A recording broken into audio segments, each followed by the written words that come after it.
Hi everybody, it's Miss Kelly again, and today we're going to talk about different types of poetry, okay? We started out by talking about what a poem is and different features of a poem, and today we're going to talk about different types of poetry. And if you remember, I said that poems can be very, very different. There's not one way to write a poem, there's not one formula, there's not one correct or right way that a poem should look or sound. And that's one of the things that makes poetry, in my opinion, really cool. So one type of poetry is what's called a couplet.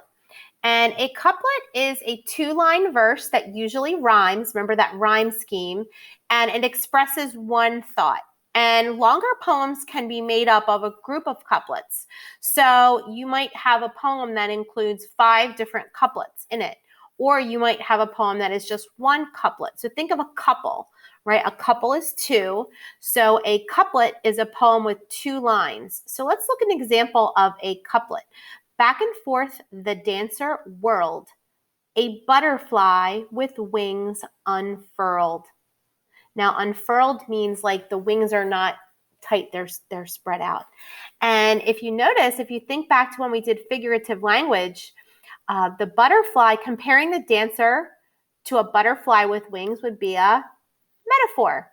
So the poet is comparing the dancer whirling with a butterfly with their wings spread open. So here are some other examples of rhyming couplets. And again, think of 2. A couple is 2. So a couplet is 2 lines that rhyme. So here are some couplets. Winter is my favorite season. I love to skate, so that's the reason. And another one. Deep in the forest there lives an old bear. If you go hiking, you'd better beware. And the last one. Someday, perhaps we'll have fast-flying cars to take us new places, even to Mars.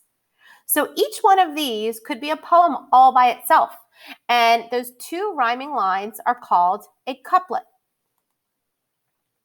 Now, similar to a couplet is what is called a tercet. And a tercet is a rhymed, or it could be an unrhymed poem of just 3 lines. So a tercet could follow a pattern. It could be A. Remember rhyme scheme where all the lines rhyme. It could be A, B, A, where the first and third lines rhyme, but the middle line does not. It could be A, B, B, where the second line and the third line rhyme, but the first line does not. So let's look at some examples of some tercets. This one is called The Bird. A yellow bird can sing a song without a word. So bird and word rhyme. So the rhyme scheme for this tercet would be A, B, A. Here's a tercet about cats. Sleeping the day away, occasionally getting up to play, always wanting their own way. All of these lines rhyme. So the rhyme scheme for this tercet would be A. This tercet is called puppies. Cute little puppies love to play and cuddle in and out of many a puddle. So the second and third lines rhyme. So the rhyme scheme for this tercet would be A, B, B. Now a quintet is a syllabic verse of 5 lines that tell a story. And syllabic means that each line has a certain number of syllables, okay? And you know from younger grades that a syllable is a part or like the beat of a word. So in a quintet, the first line has 3 syllables and it usually tells when. The second line has 5 syllables and it usually tells where. The third line has 7 syllables and it usually tells what. The fourth line has 9 syllables and it might tell an activity. And the last line has 3 syllables and it tells a thought. So let's look at a few examples of a quintet and see if we can figure out the syllables. So let's look at the first one. During fall, that tells us when. Deep inside the woods, where. Busy squirrels rush about, tells us what. Gathering nuts and berries galore, tells us an activity. Winter feast is a thought about it. So if you were clapping this out, right? Door, ring, fall is 3 syllables. Deep inside the woods is 5, and so on. You could clap out each line and see how many syllables there were. Now this one down here is called Mother's Day. Mother's Day, riding in the car, rushing quickly to the store. I forgot to buy my mom flowers. Bad daughter. So that is a quintet, and again, it follows this pattern, right? When, where, what, activity, and thought, and then it also follows this syllabic or syllable pattern. And again, these are quick little simple poems, right? They're not really long, but they express a thought and they invoke an emotion or a feeling. You may have heard of a haiku before, and a haiku is an oriental or it's from Japan verse form containing 17 syllables organized into 3 lines. And the pattern for a haiku is 5-7-5. So the first line has 5 syllables, the second line has 7 syllables, and the third line has 5 syllables. So let's look at a haiku. This one is called Rosebud. Such precious beauty upon a stalk so fearsome, how wise is nature. So it's 3 lines, 5 syllables, 7 syllables, 5 syllables. And that is what a haiku is. Now we're going to watch a cute little video here, and this video just has some examples of other haikus. So see if you notice the 3 lines and the syllable patterns 5-7-5. Oops.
Who do you haiku? So that was just a cute little video that had some different examples of haiku poems in it. Now we're going to look at a cinquain, and a cinquain is an oriental verse of 5 lines producing a thought. So the first line is a noun. The second line is 2 adjectives. The third line is 3 verbs that tell an action. The fourth line is a feeling that's expressed in 4 words. And then the last line is the title again, or a synonym for the title. So let's take a look at a cinquain here. Winter is the title. Winter, icy, cold. Those are the descriptions, right? 2 adjectives. Piercing, chilling, freezing. Those are 3 verbs or action words. Changing greenness into white. It's a feeling. And last, winter. So here's another example of a cinquain, and here's the pattern up at the top, right? The noun or the title, 2 descriptive words, 3 action words, 4 is a feeling or a phrase, and the last line is 1 word that is either this title or subject again, or a synonym for the title. Dogs, furry, friendly, barking, fetching, playing, friends when you need them, pets. Now, a limerick is sort of a fun, silly, funny type of poem, okay? You might hear limericks. A lot of times you'll hear them around St. Patrick's Day, but they have a very unique rhyme scheme and pattern and rhythm to them that you can hear. Okay, so the first line is usually the subject. The second line will tell what happened. The third line is some sort of a statement or something that went wrong, same as the fourth. And then the last line is sort of like a humorous outcome or a funny conclusion. So let's take a look at this limerick. There once was a girl in a tower who looked just as fresh as a flower. Her hair was like silk, her skin smooth as milk, but her breath made the strongest knight cower. So you could see like this has the rhyme scheme A, because the first two lines rhyme. Then the next two lines rhyme, so it would be A, B, and cower goes back up to flower and tower, so that would be A. So A, B, A would be the rhyme scheme. And you kind of heard it has that sing-songy rhythm to it. Now, we talked about alliteration when we learned about figurative language, and poetry, a lot of poetry will include alliteration. And we know from learning about figurative language that alliteration is achieved by combining several words with the same initial sound, and it can be written in sentence or verse form. So it can be written as a sentence, it can be written as a poem. So let's take a look at this alliteration. Freddie's friend Eddie phoned for Freddie to fetch fruit from the farm of the famous French farmer. That's kind of a tongue twister, but it's also alliteration because a lot of the words begin with the f sound. Now, they're not all with an F because the word phoned has a PH, but they all have that beginning consonant f sound. This type of poem is called a Diamante, and it's a diamond-shaped poem expressing two opposite themes.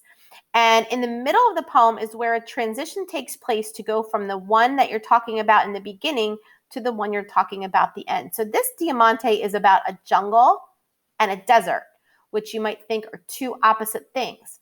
So let's take a look at this Diamante poem. Jungle, abundant, soggy, two adjectives to describe your topic.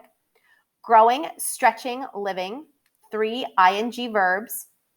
Vegetation, overgrowth, void, wasteland. So here's where the change is going to start. Everything that's in red is about the jungle. Now we're going to start talking about the desert. Decaying, drying, dying, three ing verbs. Hot, humid, two adjectives. Desert, the opposite topic. So you can see how it follows the same pattern, but it goes in the reverse direction, which is kind of neat. And here it is in a diamond shape, right? And on this side, we have the jungle. On that side, we have the desert. Jungle, abundant, soggy, growing, stretching, living, vegetation, overgrowth, void, wasteland, decaying, drying, dying, hot, humid, desert. Now, one really neat form of poetry is called a shape poem.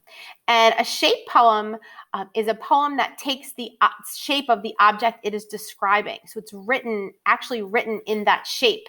And in the last video, we talked about how poetry can be appealing to the eye. And shape poems are poems that are definitely appealing to the eye. So if you were going to write, say, a Valentine poem or a poem about a heart, you could write that actually in the shape of a heart and make it more interesting. So here's a poem that is about a volcano, and it is in the shape of a volcano. A volcano, a huge rock shooting lava up into the air. Everyone runs for cover. Lots of thick black smoke pours out of the top, giving you a warning before the explosions start. Nothing can stand in its way. Sometimes they don't blow up for hundreds of years, still thousands in the world, but they don't all work. Some are even underwater. So that person decided to make a poem about a volcano and put it in the shape of a volcano. And if you remember, we talked about how poems don't have to rhyme. This would be considered a free verse because it doesn't rhyme, it doesn't have a rhythm, it doesn't have a rhyme scheme, there's no pattern to the amount of words or syllables in a line. So this would be considered a free verse. Here's a poem that is in the shape of a whale, and the title of the poem is Big Blue Whale. And I'm not going to try to read it because I can't turn my head upside down, but you can sort of read the outline of the whale and read the poem. So it's just a different way to express yourself in a poem to make the poem take the shape of the thing that you're writing about. An I am poem is a poem that you would write. It also can be called a biography poem. And it kind of follows a pattern where you would take this outline and you would fill it in about yourself. And that would be your I am poem. And everybody's would be unique and different because all of these things for us would not be the same. So an example of an I am poem would be something like this. This says, I am by Rena. I am a friend, a student, a daughter. I wonder about if there is life on other planets. I hear music from my brother's room. I see the fish swimming in my fish tank. I want to be a professional ice skater. I am Rena. I pretend that I am a chef on a cooking show. I worry that I am the worst cheerleader on the squad. I cry tears of joy when my baby sister was born. I am Rena. I understand how to do long division. I say I wish there was peace in the world. I dream that I live in a castle made out of candy. I try to do my best when I practice my ice skating. I hope my grandmother comes home from the hospital soon. I am Rena. So this type of poem, there's some imagery, right? So we're using our five senses. It also conveys feelings or emotions. So that is a type of poem that would be unique to each poet.